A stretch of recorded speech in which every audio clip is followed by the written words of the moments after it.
Hi guys, it's Darlene from Couture.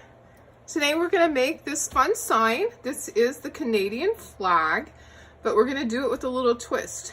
We are going to paint this and then we're going to use our buffalo plaid on it. How awesome is that?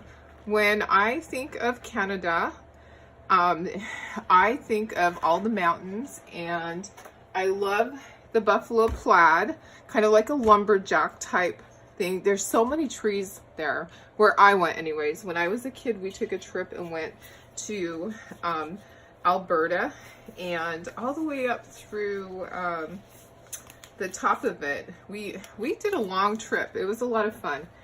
I remember going to ice caves, and I remember on the way there driving on a road called the Highway to the Sun, and my mom swore she was going to get out of that car and walk because it was so steep.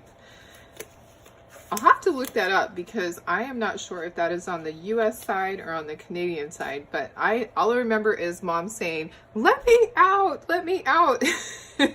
I swear she was going to jump out of that car and just walk. So anyways, let's go ahead and get started. I cut these out on my laser.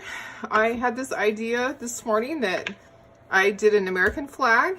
I'm going to do a Canadian flag, and I'm going to throw in a little twist because you need to do something. I needed to do something with it, and I love the buffalo plaid. So we're going to paint these. We're going to use our baby wipe method with our Clorox wipe. So we just need a Clorox wipe, and then I have our craft paint here. This is acrylic craft paint. You can use any brand. This is Americana. I'm going to put some onto a plate, and then I'm going to dip the Clorox wipe in it, and I'm just going to rub this. I'm going to coat this.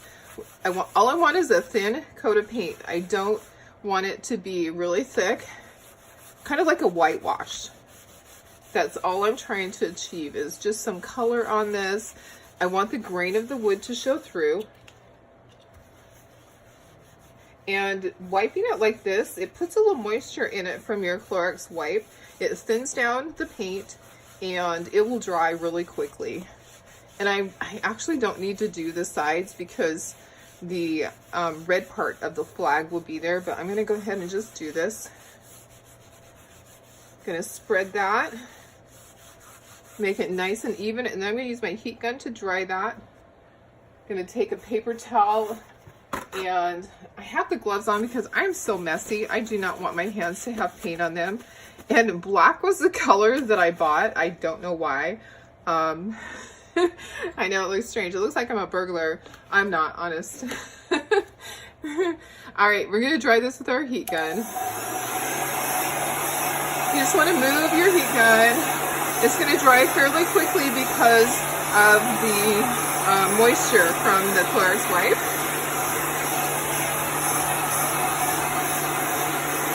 You can use a hairdryer. You can prep this the night before. You do not have to have a heat gun. Don't worry about that.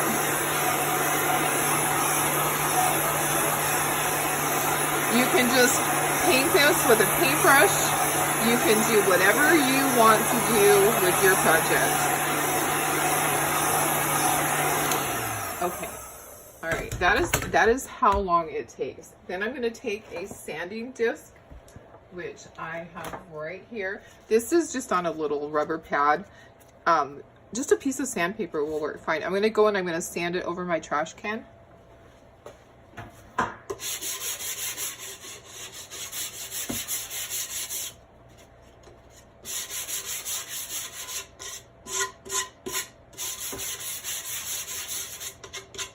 Okay, it doesn't take much. You're just going like this. And I do it over the trash can so I don't have the paint particles over here. You're going to wipe it with a tack cloth. A tack cloth is a cloth that has a little bit of wax on it. You get these at a hardware store.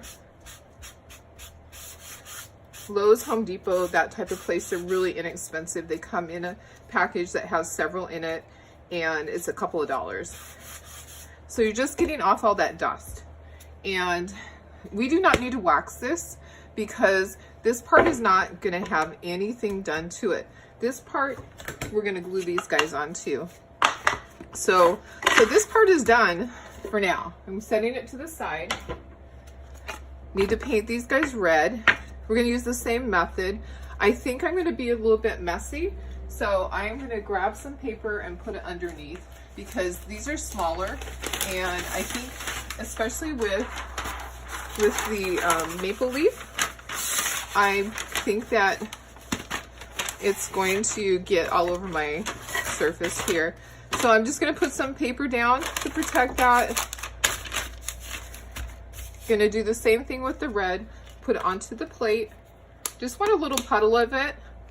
We buy these big old jars of paint because we do ornaments. So that's just something that we have a lot of it. That is way too much paint. I do not need that much. I am not sure. I don't know what I was thinking. All right.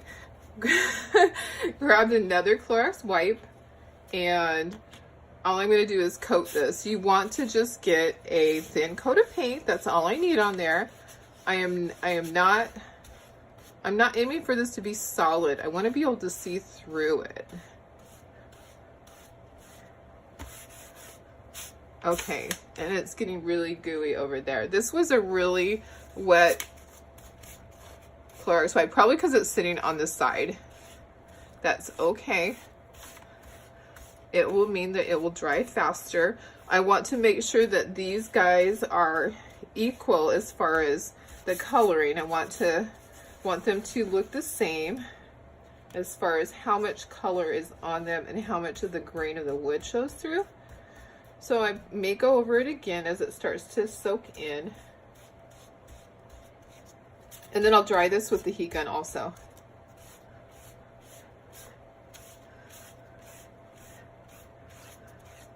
It's a messy, messy part of the project.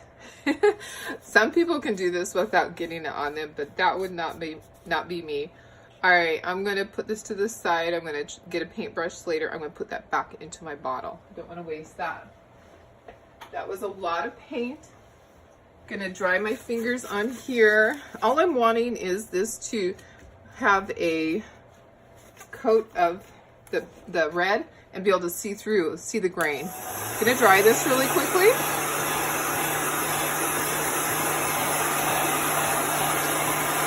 So just keep your heat gun moving, or just walk away and let this dry. It would dry pretty quickly because it's not solid paint, it's a little watered down. I would think if you didn't have a heat gun or hair dryer, this would dry in probably half an hour at tops.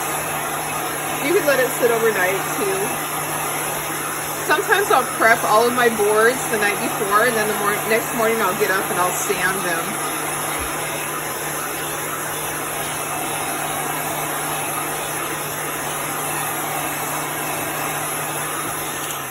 Okay. All right, so I think that these are dry. I actually touched that with the heat gun, but that'll be okay because it's gonna have the buffalo plaid in there. But that's what that little divot there is. The end of it, the silver part, actually touched that. Okay, this feels dry. I'm gonna take these off. I'm gonna feel it because you really want this part to be dry because I'm gonna be doing the buffalo plaid. It's a little bit damp. Let's go ahead and dry it just a little bit more. If you feel moisture, it's not dry. If it feels cold, it's not dry.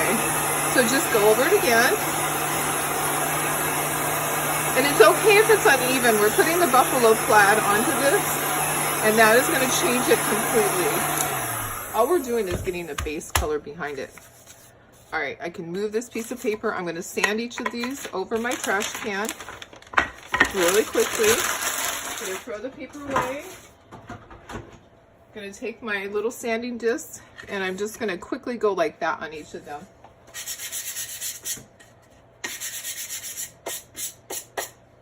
It's really that fast. It really is. You're just taking off the grain that raised up on it. That's all you're doing.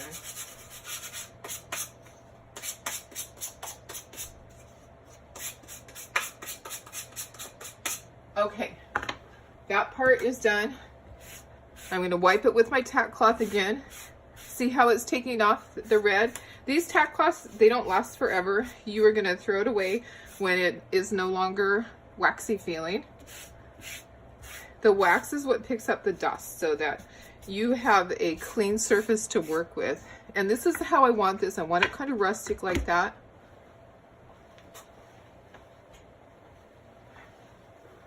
Okay, I don't need my Clorox wipes anymore. I'm gonna move those out of the way. But I do need to wax this. I see that my Clorox wipes did leak. There's there's stuff from that leaked. No big deal.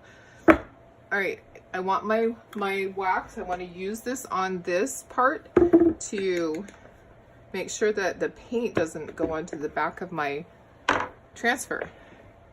So I'm going to take the lid off. Going to grab my rag that I have. Just use an old rag or use the rags from Home Depot. These are the great big packets that come in like a dozen or 2 dozen in a package from either Home Depot, Lowe's, Costco, those type of stores. You don't want a lot of this. I'm just putting a little dab and then you're rubbing. So you want a little bit on the surface. That's all that you want. You just want a little bit on there so that the paint doesn't adhere to the back of your transfer. That is the key. You don't want it to pull the paint up. When you pull your transfer, you don't want the back to have red on it. I'm going to use a paper towel. I'm going to put the lid on this. I'm going to move that out of my way. I'm going to get some of this stuff out of the way because the next part is a little more tricky because it is with the buffalo plaid, which is big. It's an 18 by 18. I'm going to grab my tack cloth again because there's a little bit of fuzzy stuff on here. I keep hooking the corner of that. Let me do it. I'm going like this off camera, just getting some of that fuzzy stuff off of there.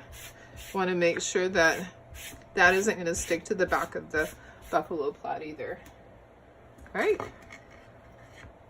Now, what I want to do is, my goal is to have these guys lined up so that the buffalo plaid is even on both sides. Because remember, this is going to go on the sides, and this is going to go in the center.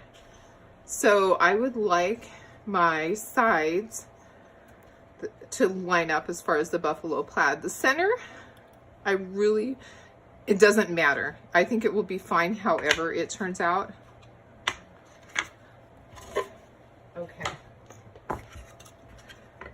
So I'm going to line these guys up, and my buffalo plaid is right here. I'm going to move all this stuff. I'm going to move stuff out of the way because this takes up a large amount of space. I'm going to need as much space as we can get. I'll move this up. Maybe you can see it a little bit better like that. And then what I'm going to do is, okay, I want those to be even. I don't want them to move. Okay, I have an idea. So I can tape them so they don't start moving. This is the back side. This is 1/4 inch Baltic birch plywood. I'm just going to tape those, and that way they are not going to move. They're going to stay even. All right, good idea, right? Want that to be straight. Okay. So my buffalo plaid has been used before, but it's fairly sticky, which is a good thing. I'm trying to decide. I think that I am not going to fuzz it because I have waxed the surface and this has been used before. So I'm going to pull the backer sheet off. I'm laying this down. I'm pulling the backer sheet off. See how I'm doing that? So that I get the backer sheet off of this, and then I can work with my transfer. Setting this to the side. It's large. Okay, this is a large transfer. This is a size D transfer. I was going to try to get this all in one time, and I want my pattern to be even on here. I'm looking at where that starts and where this starts, and also this way, trying to make it look perfect. When have my projects been perfect? Never. But I really want to try on this one. I think it needs to go a little more to the left, just a little. And then it's probably going to have to go to the right. Just be patient. You'll get it. It is not a race. I simply want to have this look as nice as I can. Have it be straight. I think it's pretty straight. Okay, I'm just going to press down.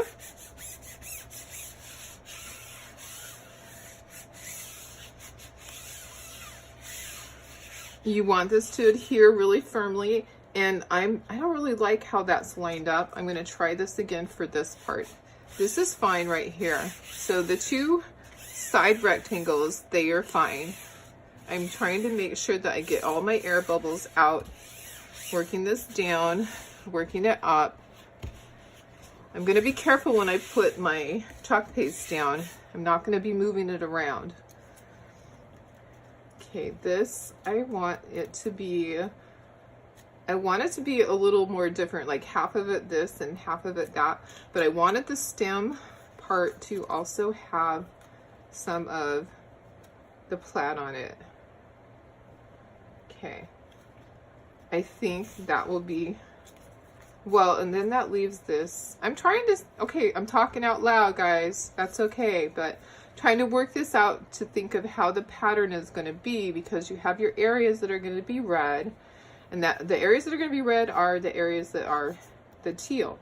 So that's not going to have any of the black. The areas that are completely open are going to be completely black. The areas that are striped are going to be striped, of course. So I want to get a good balance on here. Okay, I think that's going to work right there. I am going to use, for this one, I'm going to use a small squeegee. I don't think I should use the 4-inch squeegee on this because I've got all the edges and I want to make sure that I work this. So I'll do this first, I'll pull it, and then I can do this here and then pull that. And grabbing one of our small squeegees. This will be perfect. Have my chalk paste. This is our black velvet. Have it stirred up. You want it the consistency of sour cream or yogurt. If it's too thick, you're going to add a little bit of water. And if you guys have questions, go ahead and put them in the comments. I will go back. I answer all the questions. I'm just spreading this through the transfer, trying to fill in all of the holes. It's a little difficult when you have edges, okay? I'm not gonna lie, it really, you have to feel it. It's gonna go off the edge a little bit. You're gonna waste a little bit, that's okay. And it may not be perfect where the stripes are. That's okay too. This is a rustic sign, remember? That's what we're going for. We're going for a rustic look. I'm gonna need a little bit more at the top. There's some area that I don't have any on, and I can feel this. I can feel underneath, and I see right there. I just need to put a little bit more up here, and I'll spread that up. I don't want to go side to side and move my transfer.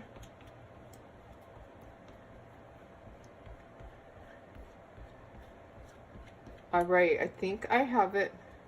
I'm going to pull it, and if I need to go back on an area, I will.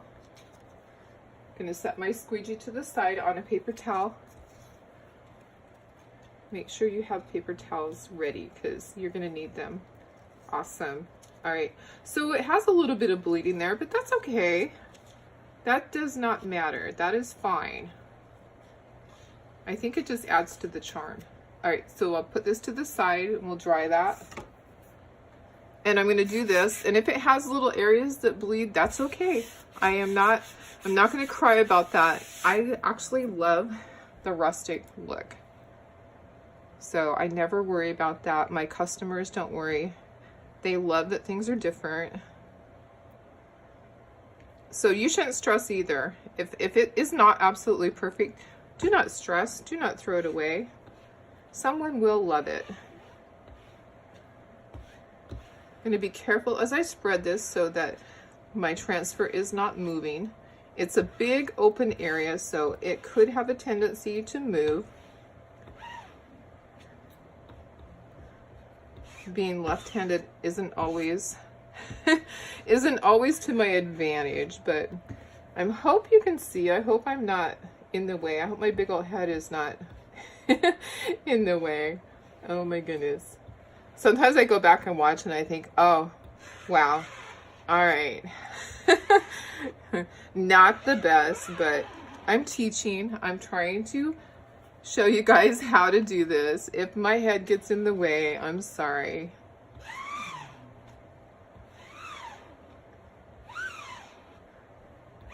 Okay. All right. So now I'm going to pull this side to side and let's see what we got. Awesome.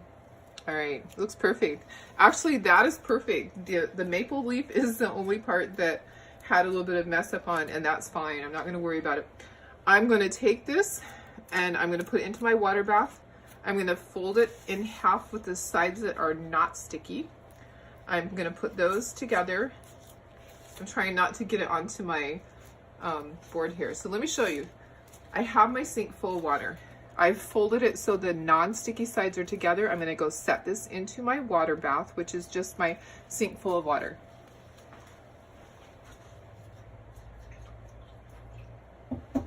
The larger transfers like that can be a challenge. They really can. It's just something you deal with. I'm going to clean this up. Clorox wipes are fine. A wet paper towel. It's water-based. It's going to clean right up. I'll move this up here and then I will wipe. I'll grab one of my Clorox wipes. I'm going to clean this and then we're going to assemble the sign. So I want to get this nice and clean before I put this sign here. And then I will also dry that with the heat gun. I'll put this into my water bath so it can soak.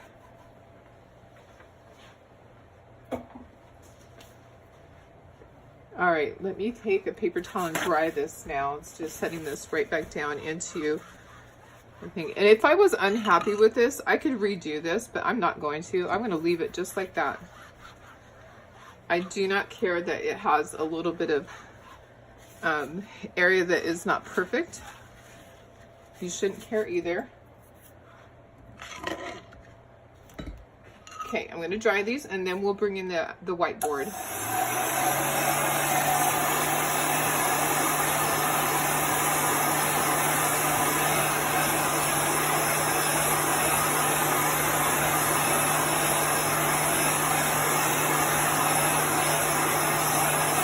I'm just continually using my heat gun. You don't want to bubble up your chalk paste. It dries really quickly. You can see it changing color. It goes from a glossy color to a matte.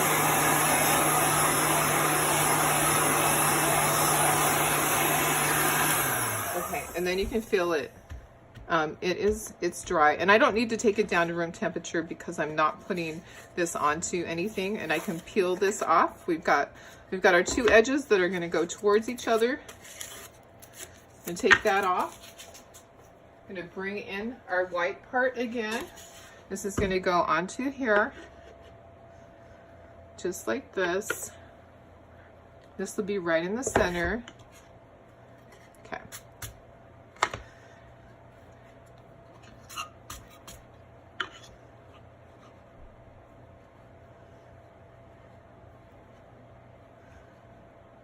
Okay, so now I need to decide, do I like it better like that, or do I like it better like this? Okay. I like it the first way better. And it's getting little pieces of chalk paste on here. Oh my goodness. Okay, that's just from the back of the, the back of the wood. All right, I want to glue these on here. I use just a tacky glue. This is from the craft store. It's Aleene's. You can use whatever wood glue you have. It's really easy. You're gonna just put it on the back. Shake, shake, shake, because it's really thick. This is really thick. You do not need to spread it. Just make a few lines and then go this way. Just get enough on there that it's gonna stay. Line it up. I'm gonna come back and I'm gonna even it out. Just gonna get these on here. Whichever wood glue that you like is fine. You do not have to use this. And I'm going to put this in the center here. I'm blowing away some of the, the things. Just little pieces of the chalk paste is going onto the white. And it's very obvious because it's white. But before I seal it, I would make sure that there isn't anything out there. This one, I'm going to be careful and I'm going to put it down, and that's where it's going to be. Sorry. So I need to try to get this right the first time, and then you're going to wiggle, wiggle, wiggle. You're pushing and you're wiggling. It's flattening out those little parts of the glue that you had on there, and then wiggle, wiggle, wiggle. Make sure it's lined up. So you're just pressing, and that's it. Okay. I'll let this dry. I will put holes in here and I'll put a wire to hang it, or I may just put a hook on the back. I'll make that decision later, but that's it. That's our project. I don't think there's anything else. But thank you so much for joining me. Thank you for watching. If you have questions, let me know. Here's all the things that we used, and we used the Clorox wipes to do the paint. I'm more than happy to answer any questions. You can let me know. I may be selling little kits like the wood part. I think we're going to add that to our Etsy store. I think that would be a great addition, and I'll let you know if we do. So go ahead and put replay if you watch this over. Of course you did. Oh my goodness. Am I tired? Of course you watched it because it's a YouTube. Silly me. I think I need to get another cup of coffee. I've got a long day ahead of me. I got to get ready for our Easter breakfast that's tomorrow, and do our little Easter egg hunt with the grandkids. So anyways, guys, thanks for joining me. That's all. I appreciate it. If you have questions or you want to know more about Chalk Couture, just put information below and I'll send you information. Have a great day.